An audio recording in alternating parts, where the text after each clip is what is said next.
Maura, what did Republicans learn last evening about their approach here, particularly when it comes to progressive Democrats?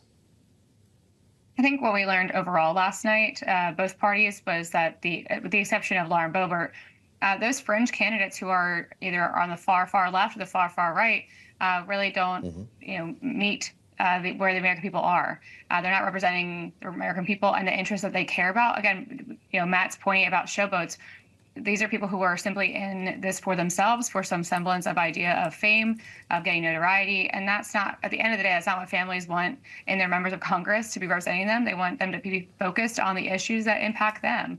And so, you saw some more moderate members win in races that weren't necessarily endorsed by Donald Trump, for the Republicans, I'll say, like John Curtis in Utah. That was a big win, and things of that nature. So I think I'm hopeful that means people are looking towards the middle and veering away from those far fringes.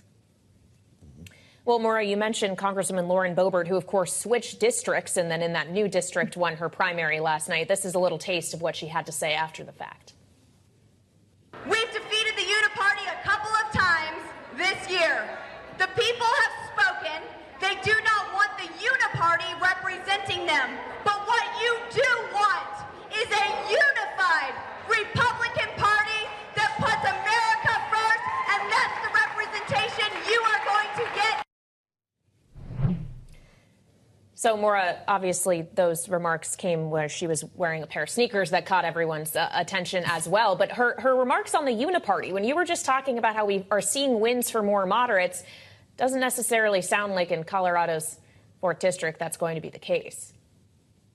Lauren Boebert is a contradiction amongst herself and what she purports to stand for versus how she behaves. So I really don't know that she is the arbiter of what the vibe is in America or what the mood is towards what we're looking for in our politics. So in that regards, I don't necessarily think that any of her rally speeches are going to be something that will apply across the board. And I'm grateful for that. So again, it's a shame for the people in her district who are now having her as a representative yet again, not yet again, she had to move because she couldn't be in her own district given the scandals that she was plagued with. So we'll see what turns out for her come November, but it wasn't as if she had a great crop of people to run against. It wasn't terribly challenging, and she still barely eked by. So that should really tell you everything about the state of politics for Republicans like Lauren Boebert. Gillespie is here, founder and principal at Blue Stack Strategies, and Matt Bennett, the co-founder of Third Way. Maura, this is going to be interesting to watch, if not hard to watch. Lisa Camuso Miller described this debate to us last evening as a car accident scheduled for Thursday night. What's the strategy for Joe Biden here? I have to ask you this, or Donald Trump. Maybe you can hit both of these, knowing that their mics will be shut off at the end of their allotted time. Do they play along with the rules they agreed to? I hope they do. I think that for the American people who are going to be tuning in, which I don't know how many will, I think people are just not interested in this race. But for some comedians, they are certainly going to pay attention because it's going to give them plenty of material to work with. But I think for voters who are actually interested in learning anything, I hope that the two candidates deliver.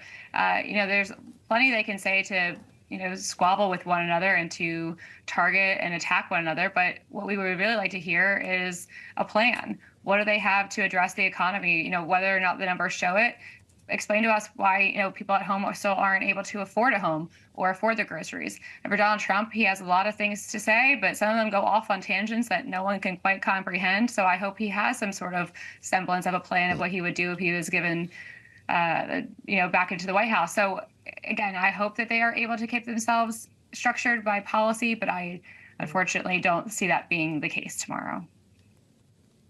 Well, on the eve of tomorrow, today, in fact, the New York Times and Siena College just released their latest national poll, in which they find Trump with his biggest lead among likely voters, 48% to Biden's 44%. His lead is even larger when it's registered voters. He's leading by 6 percentage points. Can Biden shrink that gap with his performance tomorrow meaningfully? I don't know if he can do it with his performance. I think he certainly can do it over the next 4 months. And I think a couple of things are important to keep in mind. One is Trump, all the polling shows that Trump has huge leads with people who don't vote. So there's a whole bunch, the people who voted in 2020, the race is basically tied. The people who voted in the primaries and in the general election in 2022, Biden is leading. Where Trump leads enormously is with people who did not vote in 2020. And so that's a danger sign for Trump in these polls. The race is tied. You know, it's basically just within or just outside the margin of error. And so any big thing can move the needle one way or the other. What I don't expect to see tomorrow night is anything resembling what the speaker was talking about in that clip. That has never happened.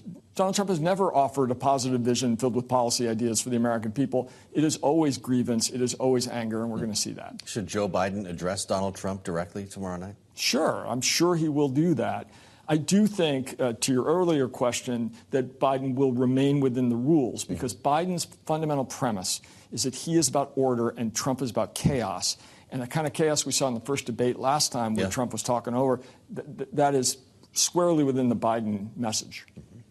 Well, speaking of message, we know that Biden is likely to hit Trump on the abortion issue in particular. We did get some news in that regard. Bloomberg breaking it today, Maura, after inadvertently the Supreme Court posted a copy opinion of the emergency abortion in Idaho case. It, of course, was quickly taken down. It isn't a final opinion, and yet it does seem that the court is poised to rule in favor of emergency abortion access.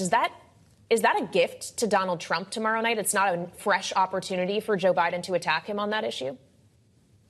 It will point to Donald Trump, who has largely evaded this question and tried to not fully answer it. And I do think that tomorrow night he'll be asked point blank about where does he stand on abortion. And again, he has said, OK, give it to the states. But then we've seen the repercussions of that with Arizona and the like. So it'll be interesting. He will have to answer that question directly, whether he does so or not, but he'll be asked it. And I look forward to hearing what he has to say, because I do think that there is a large swath of Republican voters who feel very strongly about this, but maybe aren't outspoken. And it doesn't align with the far right strict abortion stances that Trump supporters are taking.